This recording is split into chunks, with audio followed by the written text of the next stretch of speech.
Plus সব খবর সব সময়। বীরভূমের সিউড়িতে এক নাবালিকাকে চকলেট দেওয়ার নাম করে ধর্ষণের অভিযোগে গ্রেপ্তার মূল অভিযুক্ত প্রদীপ কীর্তনিয়া। আগামীকাল তাকে সিউড়ি আদালতে তোলা হবে। উল্লেখ্য, এদিন সিউড়ির হাটজন বাজারে এক নাবালিকাকে যৌন নিগ্রহের ঘটনাকে কেন্দ্র করে ব্যাপক উত্তেজনার সৃষ্টি হয়। গতকাল এক নাবালিকা সিউড়ির হাটজন বাজারের এক মুদিখানার দোকানে চকলেট কিনতে গিয়ে ধর্ষণের শিকার হন। এই খবর গতকাল রাত্রে ছড়িয়ে পড়তেই আজ সকাল থেকে উত্তপ্ত হয়ে ওঠে সিউড়ির হাটজন বাজার এলাকা। ঘটনায় মূল অভিযুক্ত প্রদীপ কীর্তনিয়া ঘটনার পর থেকেই এলাকা ছাড়েন। এলাকাবাসীরা ভাঙচুর চালায় ওই দোকানে, করা হয় অগ্নিসংযোগ। দফায় দফায় সারাদিন এলাকাবাসীরা বিক্ষোভ দেখান। পরিস্থিতি উত্তপ্ত হয়ে ওঠে। এরপর পুলিশের পক্ষ থেকে মূল অভিযুক্তকে দ্রুততার সঙ্গে গ্রেপ্তারের আশ্বাস দেওয়া হয়। এলাকাবাসীরা আজ সন্ধ্যের মধ্যে অভিযুক্তকে গ্রেপ্তারের দাবি জানিয়ে এদিন বিকেলে পুনরায় ওই এলাকায় জমায়েত হয়। রাস্তা অবরোধ করে বিক্ষোভ দেখান তারা। এরপরই পুলিশের পক্ষ থেকে জানানো হয় যে মূল অভিযুক্ত প্রদীপ কীর্তনিয়াকে গ্রেপ্তার করা হয়েছে। মোবাইলে সেই ছবি পুলিশ বিক্ষোভকারীদের দেখালে এলাকা শান্ত হয়।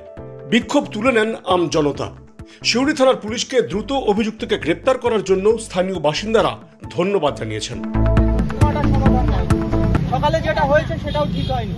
শুনুন, আমি একটা কথা বলি, সাধারণ মানুষেরও তো সবার প্রত্যেকটা বাচ্চা আমাদের কাছে,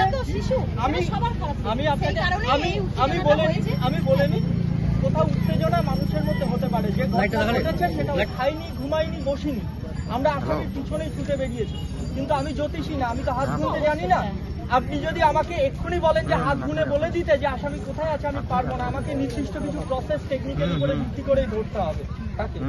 তার জন্য আপনাকে ভরসা রাখতে হবে পুলিশের উপরে। আপনি যদি মনে ভাবেন যে এটা শুনে নিয়ে গিয়ে পুলিশ ঘরে ঘুমোচ্ছে, তা নয়। কি আমরা কিন্তু রাস্তাতে মাঠে ঘাটেই ঘুরে বেড়াচ্ছি, তার যে ঘটনা ঘটেছে তার জন্যই কিন্তু আমরা ঘুরে বেড়াচ্ছি।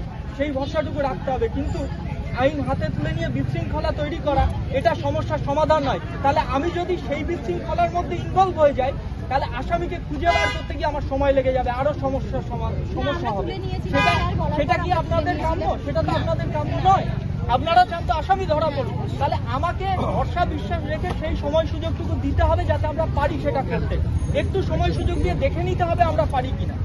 আমরা তো বলছি দায়িত্ব নিচ্ছি যে করে দেব। যখন সেই দায়িত্বটা নিচ্ছি তখন সেই দায়িত্বটা একটুখানি ভরসা রাখতে হবে আমাদের উপর। আসামি আপনারা দেখেছেন, দেখিয়েছেন তো, ওদিক থেকে ছাড়া পড়ছে। কারণ যখন স্যার আমাদেরকে বলেছিলাম তখন আমাদেরকে কথাটাও হয়েছে, হ্যাঁ মেয়েটার শাস্তি চাই, ছেলেটার শাস্তি চাই।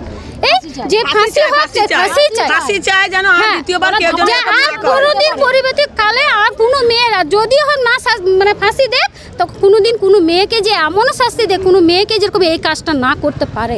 আমরা এই কাজটা আমরা শাস্তি চাই। আমার নাম সুমিতা দাস।